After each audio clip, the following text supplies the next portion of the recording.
Greetings and soil mutations, boils and ghouls. It is I, your host, Mr. Sean.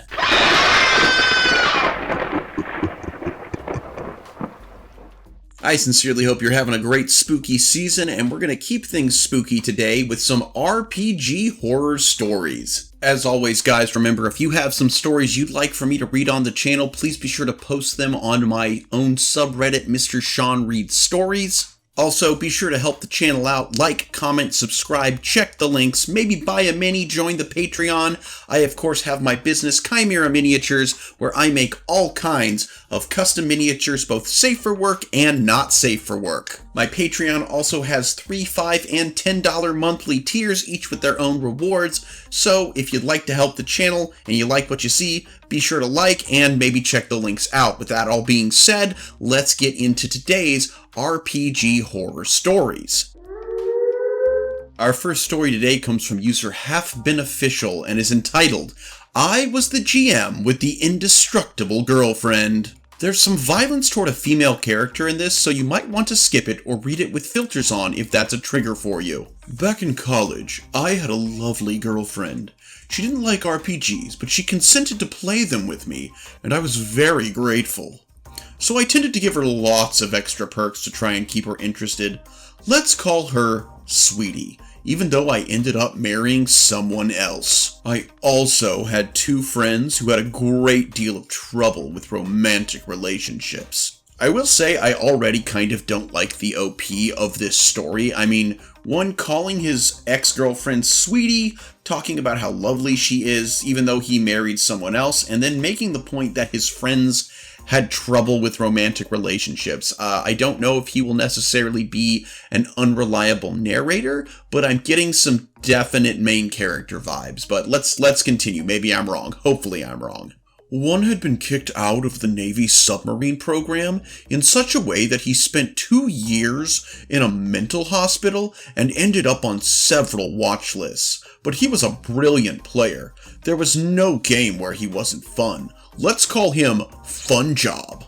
Again, why would you hang out with somebody like that? But also, again, moving on. The other friend once jumped on the hood of my car in high school and screamed, I'm James freaking Bond, as I tried to drive to my busboy job on a snow day. I stopped short in panic and he slid off with both my windshield wipers in his hands and went right under a semi-trailer that had been parked outside of our high school for 2 years. He wasn't injured. I'ma call him Jimmy. I really hope the two stories you just told have something to do with this game or it's gonna rustle my jimmies, alright? I'm just saying. Fun Job convinced us all to play a new game that had just come out.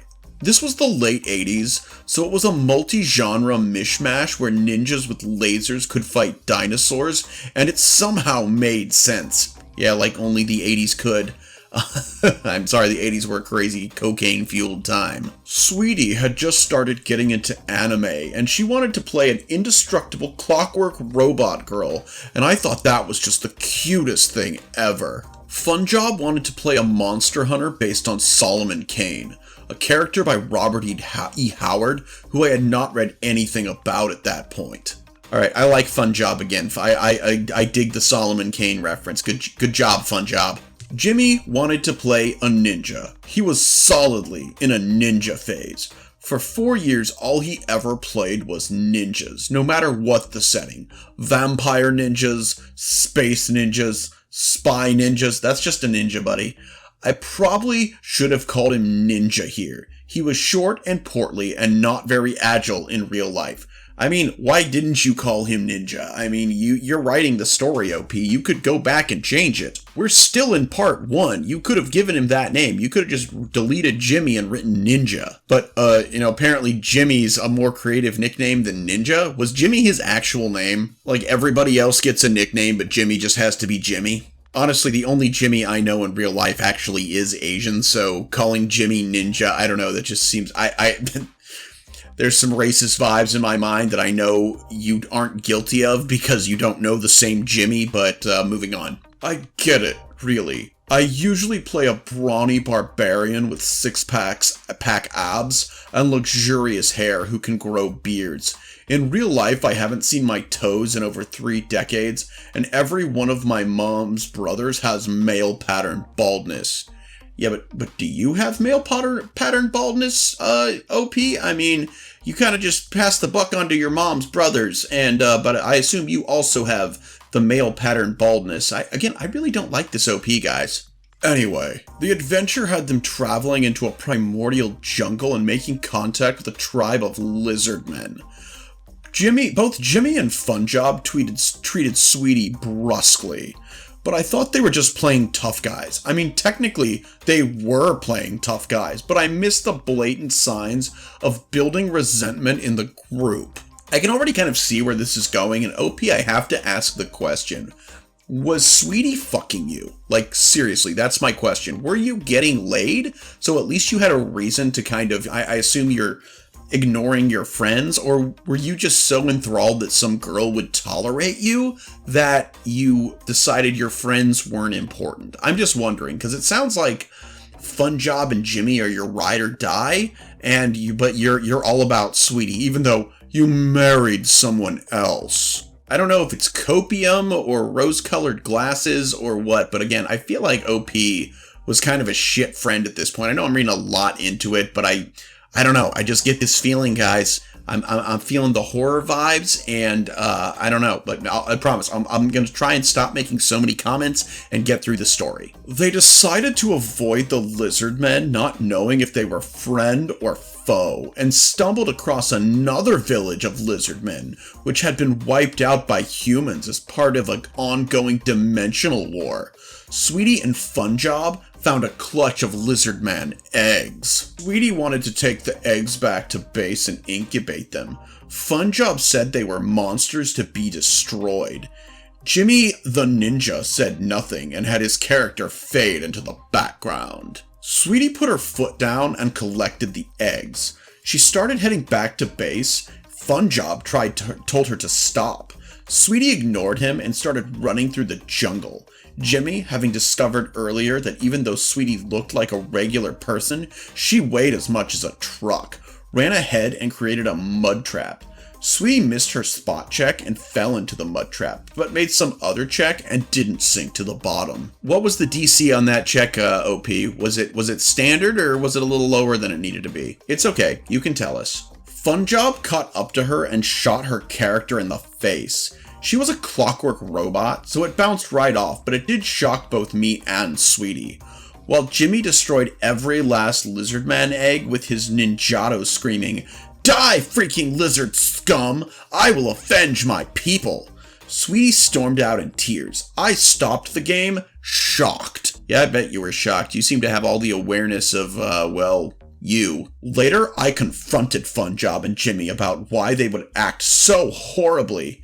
Jimmy expressed jealousy and irritation that Sweetie always got special treatment. "I knew she'd be freaking invulnerable," he said bitterly. Funjob just looked at me coldly and said, "That's what Solomon Kane would have done." Sweetie refused to play with either of them anymore. I sided with her because she was my girlfriend. And hey, my friends had acted horribly, right? Years later, I read a Solomon Kane story and I said to myself, holy crap, that's exactly what Solomon Kane would have done. What a jerk. So what did I learn from all that? Well, it took a while to sink in, a decade or so, but I realized that everything that happened, all the bad feelings from the game, were my fault because I didn't do the 3 basic things I always try to do these days. 1. Get all the players on the same page. I had 3 different people playing 3 different genres: jolly steampunk anime, grimdark horror, and ninja blood opera. All those genres clash. 2. Come to some understanding that girlfriends doing me a favor are going to get special treatment, but maybe find out what level of that's okay before the game starts. 3. Actually read the source material for the player's character before letting them play someone based on that franchise. Also, he didn't say freaking. OP, I will say that your first rule, very good one. Yeah, everybody kind of needs to be on the same page, and that can mean any number of things. Number 2, your number 2 rule, fucking stupid. If your girlfriend doesn't want to play a game, don't make her. And if she's going to play the game, if she decides to do you that favor, she can extend that favor further by playing by the same rules as everyone else. I haven't had to experience this personally, because my fiance, soon-to-be wife, that's right guys, I'm getting married at the end of this month. It's pretty crazy. She loves D&D. And she's been playing in my group. That's actually how we met before we were ever together. And she plays by the same rules as everyone else. There was one point where she was kind of accused of favoritism, but actually it was because she was playing her character. She had told me, and this all started long before we were ever even considered dating one another, but it was actually, she had a idea for her character and her character development, and I had already decided that what she would get when she actually accomplished these things. And in fact, there were several other players in that game that had done something similar, and they would later, some of theirs took a little longer based on what they were trying to do, but yeah, anyone who was willing to sit down with me and go, this is what I want for my character, should the narrative allow it. And yeah, I work that into the narrative, we find a way to do it, but again, everybody, including the woman I would later be sleeping with, was treated exactly the same because, all's fair in love and war, but D&D is not love. D&D is war. So no, OP, your second rule of girlfriend doing you a favor gets special treatment, fucking bullshit. Number 3, not necessarily a bad rule, or you could just talk to your player about what that kind of a character means. He goes, hey, I want to make someone based on Solomon Kane. Be like, look, I haven't read Solomon Kane. What's that all about? And he goes, well, he's a complete asshole. Then go, maybe don't play something based on that character. And while I admit that Solomon Kane, ninja, and steampunk robot aren't the best fit, if you're really trying, if you really can get everyone on the same page, you can have a Puritan witch hunter, a ninja, and a steampunk automaton all fit perfectly well into the same world. You just have to put the effort in. But I do thank you for sharing, OP, because ultimately you are the horror story. Our next story comes from Bubbly Sample 8142 and is entitled, I Made a Fellow D&D Player Cry, and I don't feel bad about it. To start off, I'm not a monster. I felt bad we will call her Paladin, got so upset over this encounter, but I couldn't stretch my empathy far enough to care that much. This is an old story that I just remembered today. So here's the context. I, as a teenager, was in a local D&D campaign with some older college friends. We all met in high school, so it wasn't that far off of age differences. We only met on Sundays for a session of D&D and some lunch every week. Okay, D&D and lunch, that actually sounds really nice, I like that. So at this point, we were all friends, but we weren't nearly as close as we once were. One of my friends brought Paladin at the start of the campaign, whom he met at his college. She was chill, but clearly enjoyed spending time with the boys more than trying to befriend me, but I didn't care since it was nice to not be the only girl in the group. This story happens about 3 months into the campaign. So yeah, OP, you say that it's nice to not be the only girl, but why do I get the sneaking suspicion that there's some pick-me vibes going on, and that whatever's going to happen is going to be because you're pissed about not being the only girl? This could very well be a, oh my god, I'm not like the other girls. I play D&D. Isn't that weird? Am I not just super quirky? I sense a pick-me. This campaign was very heavy with RP, which I was not used to, so I had many long discussions with the DM about my character. To sum it up, she was a tiefling whose dad didn't like her for that reason. Aw, daddy issues. However, she always tried to win over his approval. Well, it was revealed in the campaign that her dad was doing evil things in town, so the party had a discussion about what to do.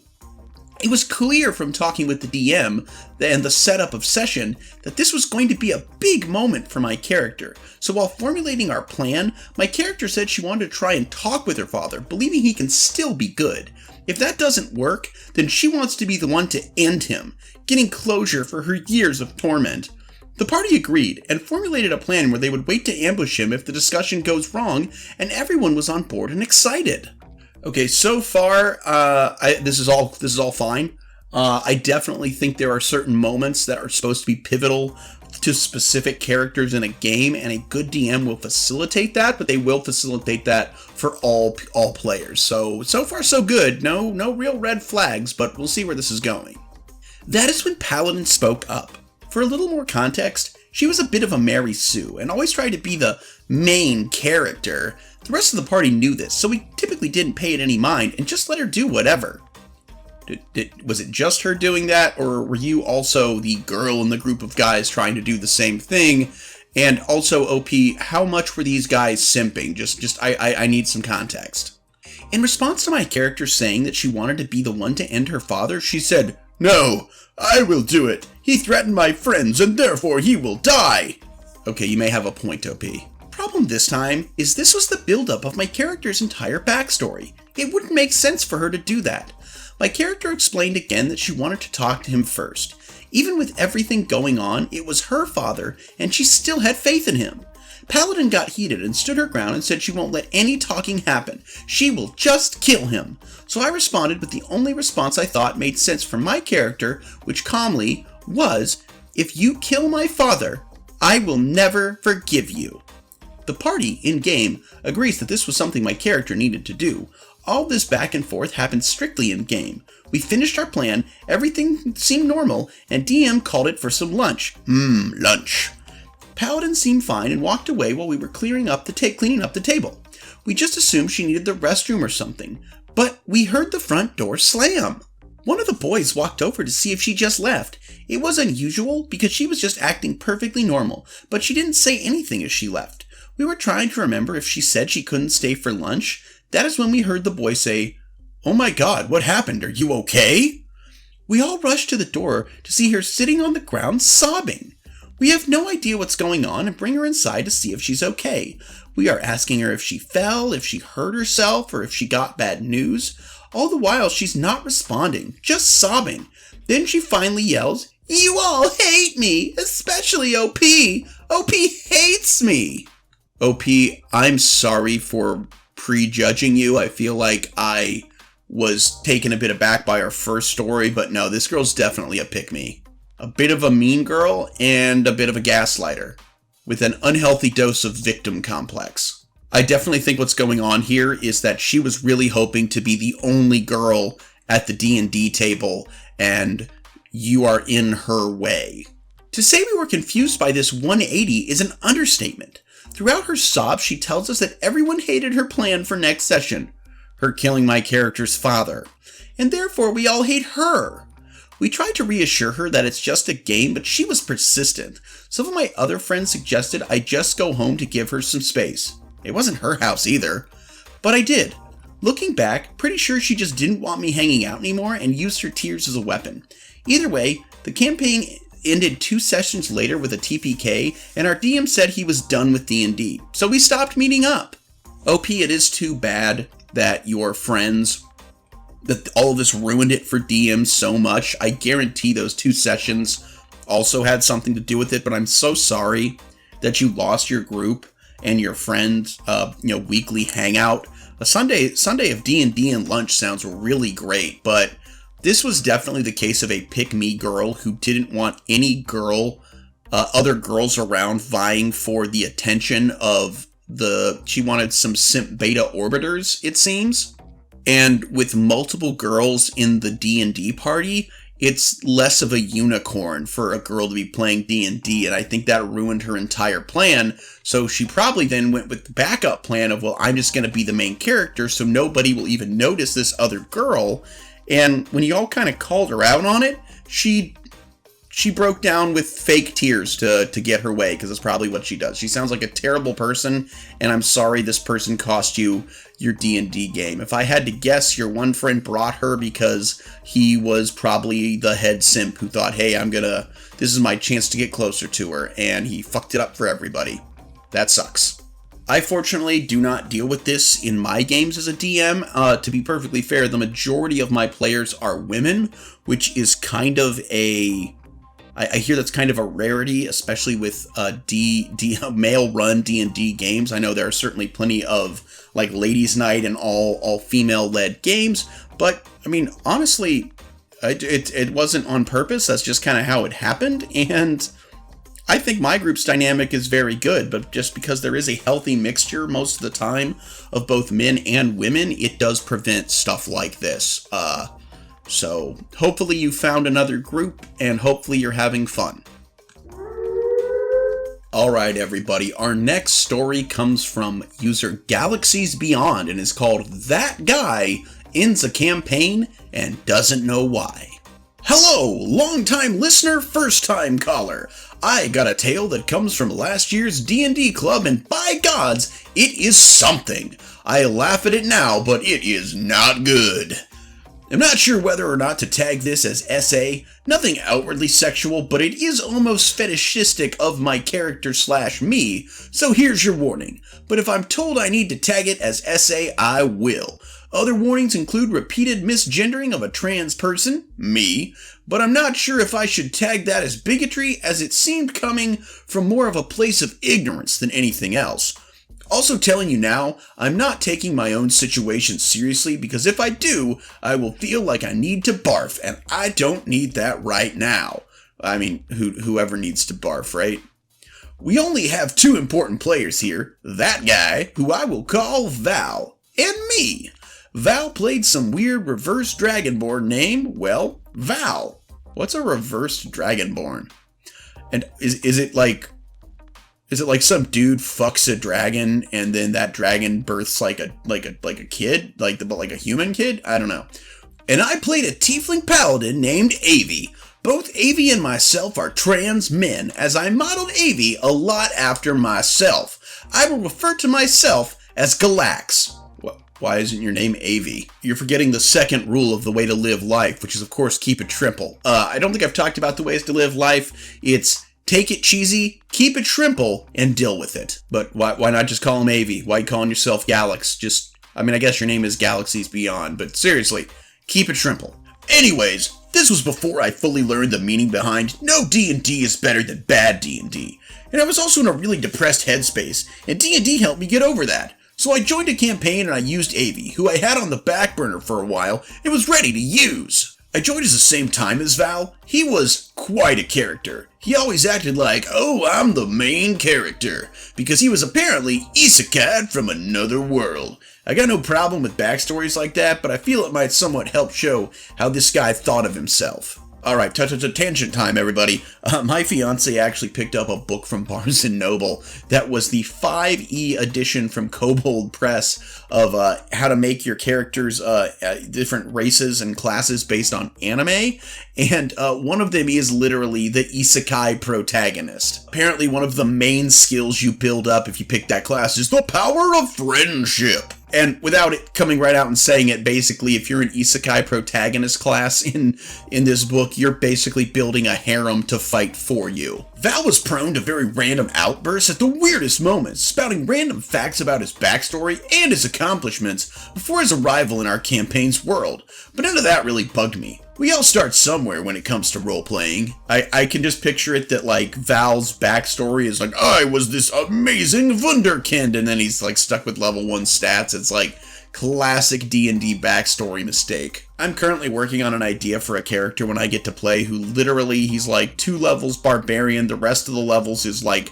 drunken master monk, and he's literally just some dude at a tavern who drinks and gets into bar fights, and whenever tavern the party first meets up and it's like, yes, we'll all go on an epic quest, and he's like, yes, me too, and they're like, well, you weren't really in on this conversation, and he's like, yeah, I got nothing better to do. I feel like I'd use Tavern Brawler and have him use tankards as brass knuckles, and probably name him Rumble McScrimmish. It started like 2 sessions before the incident. Ooh boy, the incident. We had gotten into combat, and Avi was hacking and slashing through some zombies. You know, normal paladin stuff. It was Val's turn in the initiative. Keep in mind this was like a year ago, so dialogue is paraphrased. Val: was the one by Galax still alive? No, we never use real names when referring to characters. He never used the real names of other players in the campaign, only with Avi and me, and Val got incredibly angry when we did the same for him. Okay guys, so I'm about to go on another tangent here, sorry. My fiance's name is Rhea. Rhea, it's pronounced Ray-a. And I normally, when I was DMing, would always refer to their character, to them as their character name. So I would never called her Rhea.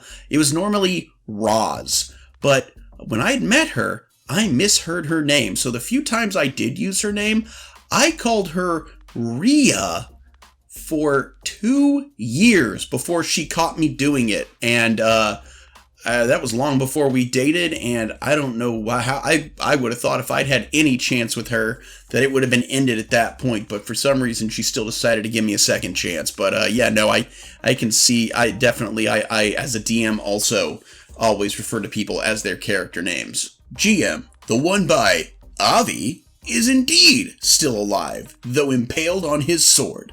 Val, I want to try and force it further down her sword. Awkward silence. Me, you do know that Avi's a guy, right? Val, my bad. I want to force the zombie further down his sword. And from then on, it seemed he always called Avi by my name and by she/her pronouns. I'm all for giving people some leeway when it comes to using the correct pronouns, as I don't exactly pass, but this felt almost intentional. I mean, OP, it doesn't matter if you're a man, woman, trans woman, non-binary. D&D, you can play your character as whatever gender you want. It doesn't matter. They don't have to be your gender. So the fact that it's definitely intentional that this guy can't get around the fact that you, even if he sees you as a woman, even though you are a trans man, him misgendering your character is intentional. Anyways, fast forward to the incident. We were infiltrating this cave system populated by a giant frog.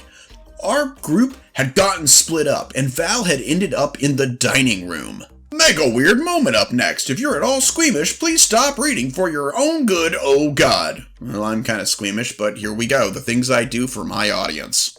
This video better get more than 50 views. That's all I'm saying for what I'm probably about to get into. Val, I want to grab a cup and piss in it. Oh god. We're all high school students at the table. We were expecting him to hold on to it and yeet it at the boss. Not whatever this is. GM, okay, you have a cup full of piss. What do you want to do? Val, I want to find Galax and force her to drink my piss. Oh god, why? Dead silence, even from the other table in the room. My friend, excuse me?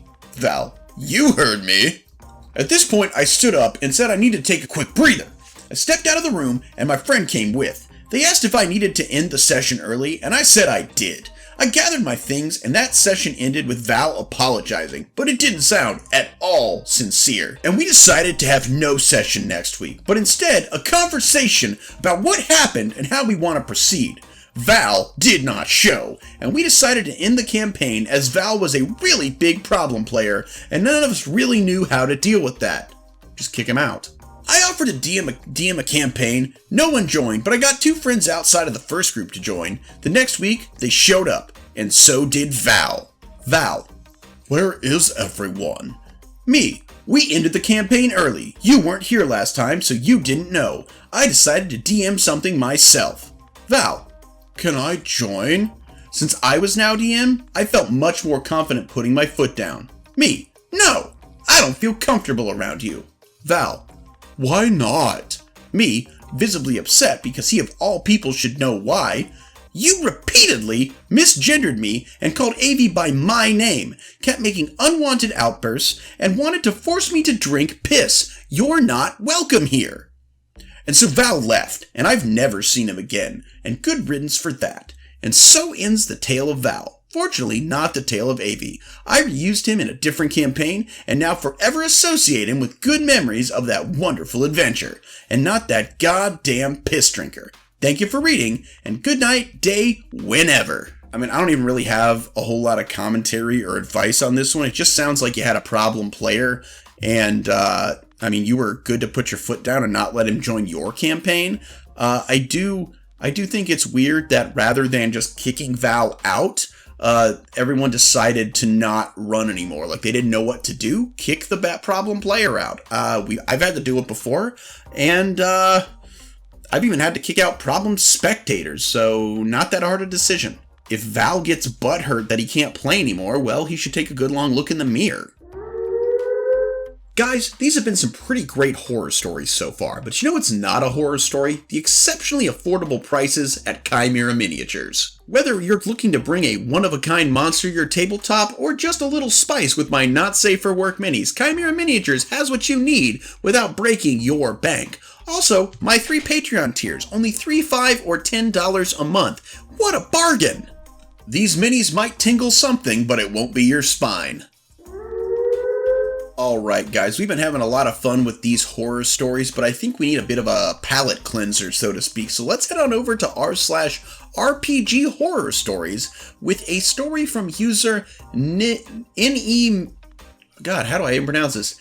Nimanev, I'll go with that, entitled Horny Bard Wishes for His True Love Backfires Spectacularly into Success. After the first wave of COVID hit, I managed to join a relatively short campaign. We started at level 7 or 8, I think. I took the chance to play a Strength 8 Battlemaster and had a blast. It's pretty low for a Battlemaster, but whatever. Anyway, it was a party of 5, and among us was a horny bard. It was annoying at times, but not entirely problematic, and the game was somewhat goofy, so it was not a tone-deaf approach either. The play was good, but the character was purposely hamstringed by its, well, character. A hopeless romantic at times, and a butterfly with a boner the rest of the day. He reminded me of Roberto Benigni for some reason. A bit of an over-energetic man-child. The build was suboptimal, the character behaved in combat and clutch moments and wouldn't try to flirt with the Naga while the rest of the party was being eaten alive. It was fine, though in RP situation, and specifically during downtime, he spot-hogged a little with his romantic diatribes. Anyway, we were midpoint in the campaign, and the DM asked us, before a session, what mid-high level magic item we would like before the end. It was so that he could write it into the plot and let us have it for the final third of the Cool Move. I asked for a +3 war pick because my character was obsessed with that weapon, and named each version of it he got. The others asked for similar stuff, and it was all good. Except for Bard. He asked for a wish. The DM said cool, but if he used it for something weird or OP, there was a chance of it backfiring or having a secondary effect, much like Homer's monkey paw. Bard accepted. Love the Simpsons reference. The thing about Bard's horniness was that he played it like he was always chasing tail, but also tragically speaking about true love and his quest to reach it. He betted many fair maiden to be disappointed over and over. It was cheesy and cringy, but it was harmless and could lead to fun times too. So, the time came for Bard's wish, and unsurprisingly he gave a speech about romance and love and his sexual exploits and wish for finding true love. Bosh! Done. I paraphrased the DM. Well, actually, the monument to the goddess he wished upon replied, "Very well, true love will come to you. Soon." Oh, I don't like where this is going. And so it did. About 2 weeks in-game later, a tavern, approached the bard.